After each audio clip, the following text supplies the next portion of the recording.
लड़ाई। एक बार मिठाइयों में आपस में जंग छिड़ गई। रसगुल्ला बोला, मैं सबसे मीठा हूँ। तभी जलेबी रानी बीच में टोकती हुई बोली, मैं सबसे मीठी हूँ, मुझ में तो रस रिश्ता रहता है। इमरती देवी ने चुटकी ली, बोली, तुझ में से भले ही रस टपकता हो पर सबसे मीठी मैं ही हूँ।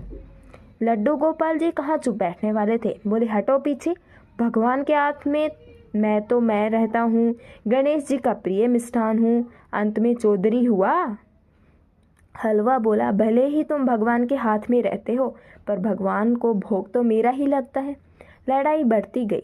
देकर एक कोने में पड़ी हुई चीनी की बोरी बोल रही, ठहरो, लड़ना झगड़ना बंद करो, मैं तुम सब में मैं ही तो हूँ, मेरे कारण ही तुम सब में मिठास है। मैं नहीं तो तुम सब कुछ भी नहीं, तुम्हारा कोई अस्तित्व नहीं, तुम तो केवल आटा, मैदा, सूजी, बेसन और पिसी हुई उड़द की दाल हो। मैं ही तुम्हारी आत्मा हूँ। और लड़ाई बंद हो गई।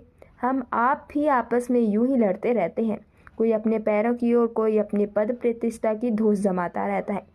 कोई कहता है मेरा कुल खानदान ऊंचा है, कोई बड़े भवन, भूमि, विस्तार, बड़ी गाड़ी का गुमान पाले दूसरों को दबाना सताना चाहता है। अरे भैया, काहे को झगड़ते हो?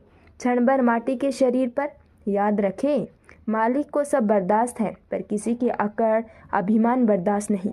जब तक शरीर में चेतना है तभी तक ये चल रहा है, इसी से इसकी शोभा है। आत्मा निकल जाने के बाद एक रात भी इस जड़ शरीर को घर में रखना भारी हो जाता है। पर विडंबना देखिए कि हम उस आत्मा तत्व को हम पहचानते नहीं और सारी जिंदगी शरीर को ही सजाने संवारने में निकाल देते हैं।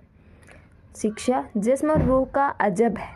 रिश्ता उम्र भर साथ रहे पर कभी तारुफ ना हुआ।